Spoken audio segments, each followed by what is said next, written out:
कुछ मुस्लिम संगठनों, नेताओं और सियासी विपक्षी दलों के भारी और भयंकर विरोध के बाद भी मोदी सरकार ने वक्फ बिल संसद के दोनों सदनों से आधी रात को पास करवा लिया। इसके बाद तुरंत महामहिम ने इसे मंजूरी भी दे दी, लेकिन विपक्षी दल और मुस्लिम नेता है कि मानने को तैयार ही नहीं है। कईयों ने सुप्रीम कोर्ट का दरवाजा खटखटा दिया है और इस कानून के खिलाफ कोर्ट में याचिकाएं दायर कर दी है। कोर्ट में याचिकाएं टिकेगी नहीं, ये इन सबको पता है, लेकिन मुसलमानों को बरगलाने के लिए ये सब किया जा रहा है। सीएए हो, धारा 370 हो, राम मंदिर हो, हर मुद्दे पर विपक्षी दलों को कोर्ट में मुंह की खानी पड़ी है। इस बार भी नतीजा वही होगा, क्योंकि संसद कानून बनाने के लिए सर्वोपरि है। कांग्रेस भी ये जानती है, क्योंकि उसी ने कोर्ट के फैसलों को पलटने के लिए संसद से कानून बनाए थे। शाहबानों का मुद्दा कौन भूल सकता है, लेकिन उसी संसद के बनाए कानून को चुनौती देने के लिए ये कोर्ट पहुंच रहे हैं। इस मामले में भी सियासी दल और मुस्लिम संगठन ऐसी जल्दबाजी दिखा रहे हैं जैसे कोई पहाड़ टूटने वाला हो। राज्यसभा सांसद और वरिष्ठ वकील कपिल सिब्बल भी वक्फ कानून के खिलाफ याचिका लेकर सुप्रीम कोर्ट पहुंचे हैं, लेकिन यहां जाते ही उन्होंने चीफ जस्टिस से ऐसी मांग कर दी कि चीफ जस्टिस को सिब्बल साहब को सिस्टम सिखाना पड़ गया। दरअसल सिब्बल साहब ने याचिका डालते ही कहा कि इसे अर्जेंट बेस पर सुनवाई के लिए स्वीकार करें। इसके बाद चीफ जस्टिस संजीव खन्ना ने कपिल सिब्बल और बाकी सबको सिस्टम याद दिला दिया। कपिल सिब्बल जमीयत उलेमाए हिंद की ओर से पेश हुए थे। उन्होंने मुख्य न्यायाधीश संजीव खन्ना की अध्यक्षता वाली पीठ के सामने ये याचिका लगाई है और कहा है कि याचिकाओं को तत्काल सुनवाई के लिए सूचीबद्ध करने की जरूरत है। सिब्बल ने कहा कि और भी कई याचिकाएं पहले ही दायर की जा चुकी है, इसलिए इसे तुरंत सुनवाई के लिए स्वीकार करें। इस पर चीफ जस्टिस ने कहा, मैं दोपहर में उल्लेख पत्र देखूंगा और निर्णय लूंगा। हम इसे सूचीबद्ध करेंगे। जल्द सुनवाई के अनुरोध को लेकर व्यवस्था बनी हुई है। आपको यहाँ इसे रखने की जरूरत नहीं थी। मैं दोपहर को इन अनुरोधों को देखकर सुनवाई पर फैसला लूंगा। अधिनियम की वैधता को चुनौती देने वाली कई याचिकाएं, जिनमें समस्त केरल जमीयत उलेमा की एक याचिका भी शामिल है।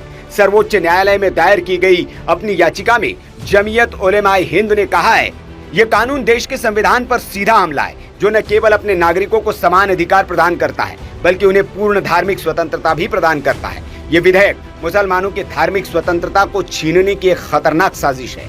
इसलिए हमने वक्फ संशोधन अधिनियम 2025 को सर्वोच्च न्यायालय में चुनौती दी है और जमीयत उलेमाए हिंद की राज्य इकाइयां भी अपने अपने राज्यों के उच्च न्यायालय में इस कानून को संवैधानिक वैधता को चुनौती देगी।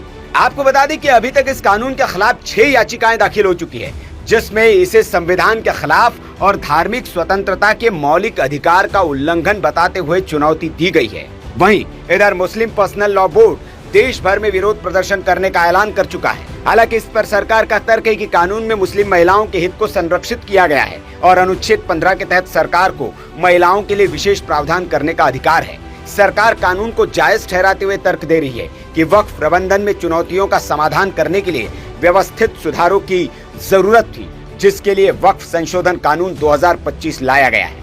इससे पारदर्शिता, जवाबदेही और कानूनी निरीक्षण सुनिश्चित करके वक्फ संपत्तियां गैर मुसलमानों और दूसरे हितधारकों के अधिकारों का उल्लंघन किए बगैर इच्छित धर्मार्थ उद्देश्यों की पूर्ति कर सकती है। अब देखना होगा कि सिब्बल साहब की याचिका पर कोर्ट अर्जेंट हियरिंग एक्सेप्ट करता है या फिर नहीं। Bureau report, VK news.